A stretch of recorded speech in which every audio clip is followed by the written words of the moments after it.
DJ DJ DJ DJ DJ DJ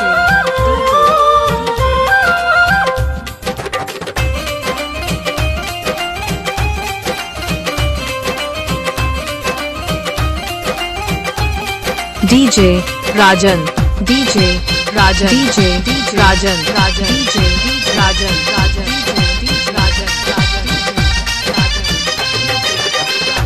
अब तो बरतिलू के मनवा भी भोर हो गईल। अब तो बरतिलू के मनवा भी भोर हो गईल। चुचुहिया बोले लागल, चुचुहिया बोले लागल गाँव नगर में सोरी भाई उगी बाबा भोर हो गई। चुचुहिया बोले लागल गाँव नगर में सोरी भाई उगी बाबा भोर हो गई।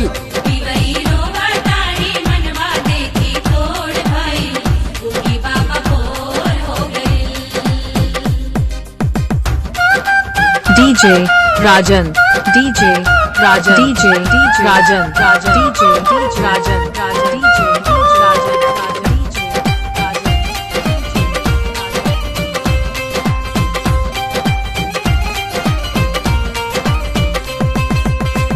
सभी बरत से कठिन हवे ई बरतिया पके दालती वही लोके हरली विपतिया।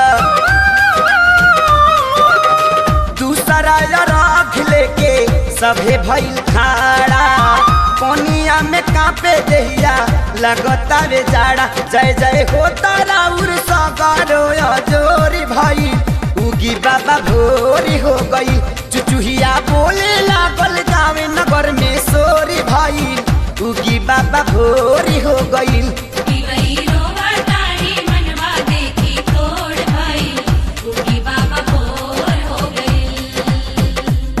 DJ Rajan DJ Rajan DJ Rajan Rajan DJ Rajan Rajan DJ Rajan Rajan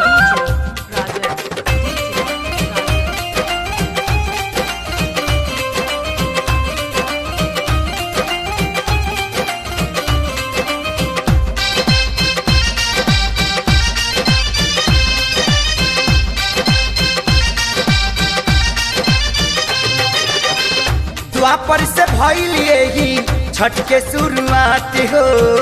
दिल से जे करे बिगड़ल बनी जाला बात हो। सबका से पहले छठ द्रौपदी जी कैली राजपट के मालिक उ त क्षण भर में भैली।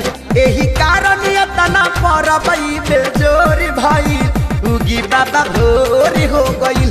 चुचुहिया बोले लागल गावे नगर में सोरी भाई उगी बाबा भोर हो गई।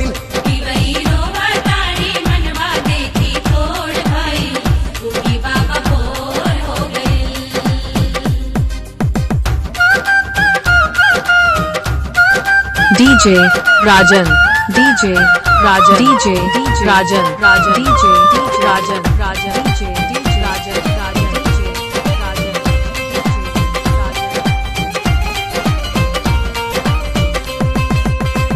साते को घोड़ा रथवा आपन सजाई अरुणा जी सारथी बनी है बैठी रही। ओम भस्कराय नमः सभे को हरावे कृष्णा के सारी बाबा तो हके बुलावे। तो पवनी असर में भर भर आखी लोरी भाई उगी बाबा भोरी हो गई। चुचुहिया बोले लागल गावे नगर में सोरी भाई उगी बाबा भोरी हो गई।